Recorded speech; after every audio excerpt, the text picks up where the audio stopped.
الحمدللہ رب العالمین الصلاۃ والسلام علی رسولہ النبی الکریم اما بعد فاعوذ باللہ من الشیطان الرجیم بسم اللہ الرحمن الرحیم وہو معکم اینما کنتم صدق اللہ مولانا العظیم۔ حضرات گرامی، آج کا عنوان لاک ڈاؤن میں عید کی نماز کس طریقے سے ادا کریں۔ اس عنوان پر آپ کو دو تین باتیں دیکھیے۔ پہلے عید کی نماز کے لیے فطرہ دینا ضروری ہے، اسی طریقے اس سال بھی آپ فطرہ ادا کیجئے، اور اس کے بعد مسجدوں میں 4 لوگ 5 لوگ جو رہیں گے وہ نماز پڑھیں گے اور ان کی مرضی ہے۔ جو گھروں میں نماز پڑھنے والے ہیں، میرے مریدین خاص کر جو مجھ سے سوال کیے ہیں، آج تک جو واٹس ایپ میں 50 لوگوں سے بڑھ کر اور اس طریقے سے جتنے بھی سوالات فون میں کیے ہیں، ان حضرات کے لیے جواب۔ ورنہ یاد رکھو، لکم دینکم ولی دین، لا اکراہ فی الدین، دین میں کوئی زبردستی نہیں۔ عقیدہ اہل سنت والجماعت میں بڑے بڑے مفتیوں نے، مفتی عبدالحلیم صاحب، مفتی مجیب اشرف صاحب، اور اسی طریقے سے جتنے بھی مفتیوں کو ہم سن رہے ہیں، میں نام کیا بتاتے جاؤں آپ کو، اور بھی بریلوی کے حضرات اور مدرسے جامعہ نظامیہ حیدرآباد کا مدرسہ آپ حضرات جانتے ہیں، اسی طریقے سے جمالیہ کا عربی مدرسہ جو ہے، جمالیہ کی کالج جو ہے، اس کے تعلق سے بھی علماء اکرام نے بہت سارے باتیں کہے ہیں۔ لیکن یہ میرے مریدوں کے لیے، جس نے مجھ سے سوال کیا، ان کے لیے جواب ہے کہ آپ حضرات فجر کی نماز اگر جماعت سے پڑھنا چاہتے ہیں تو آپ کے پیچھے جو اپنے بھائی لوگ، آپ نے ابا، آپ کے رشتہ دار جو بھی رہیں گے، ان کے ساتھ آپ فجر کی نماز، فرض نماز آپ جماعت کے ساتھ پڑھیں، اور اس کے بعد اشراق کا وقت آئے گا۔ اشراق کے وقت پر 4 رکعت نماز، اشراق کے وقت پر 6:20 یا 6:10 کے وقت پر اشراق کا وقت ہے۔ کیلنڈر کے پیچھے وقت ڈالا ہوا ہے، اسے دیکھ کر آپ فالو کر لیں۔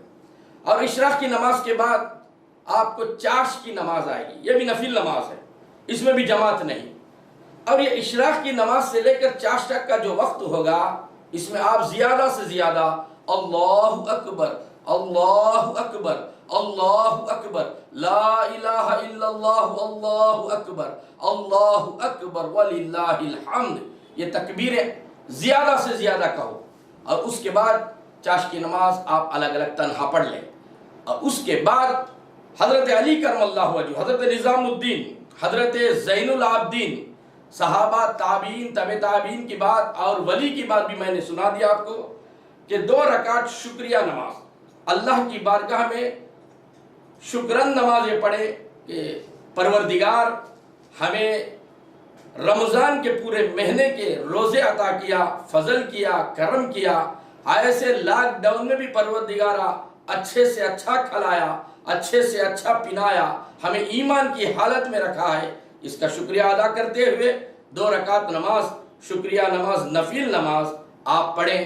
اس میں آپ 11 مرتبہ سورہ اخلاص پہلی رکعت میں، دوسری رکعت میں 12 مرتبہ سورہ اخلاص، یا نہیں اور ایک طریقہ ہے، پہلی رکعت میں والعصر ان الانسان لفی خسر، اس آیت کو سورہ عصر کی آیت پڑھیں، اور اس کے بعد 7 مرتبہ اور سورہ اخلاص 11 مرتبہ دوسری رکعت میں پڑھیں، اور اللہ کی بارگاہ میں دعا کریں کہ پروردگارہ ہمیں لاک ڈاؤن سے آزاد کرائے، اور صحیح معنوں میں عید کی نماز پڑھنے کا پروردگارہ ہمیں عیدگاہ میں آئندہ سال نماز پڑھنے کے قابل بنا دے۔ اور اسی طریقے سے جیسے آپ گھر میں سب کچھ آپ عید کیسے گزارتے ہیں آپ گزاریں، اللہ تبارک و تعالیٰ دینے پر آ جاتا ہے تو کوئی روک نہیں سکتا، جب وہ روکنے پر آ جاتا ہے تو کوئی دے نہیں سکتا۔ تو اسی لیے آپ 2 سجدے بھی بارگاہ خداوندی میں ادا کریں۔ تو سامنے آ، میں سجدہ کروں تو لطف ہے سجدہ کرنے میں، تو اور کہیں میں اور کہیں، یہ نام کا سجدہ کون کرے۔ اب ایسا قانون میں بتانے کے بعد کوئی اعتراض کرے تو میں تو ان کے لیے پہلے ہی بتا دیا، میں نہ عالم ہوں نہ میں عارف ہوں، لیکن نہ میں مفسر ہوں نہ میں مصنف ہوں، لیکن ان تمام ہستیوں کا خادم ہوں۔ اسی خادمیت میں مجھے یہاں تک پہنچایا ہے، یہ میرے مریدوں کو کہہ رہا۔ لیکن اگر کوئی دوسرے بیانات ڈالے ہیں، یاد رکھو عقیدہ اہل سنت میں جتنے بھی عالم، جتنے بھی مفتی بولے ہیں، آپ ویسے ہی کریں۔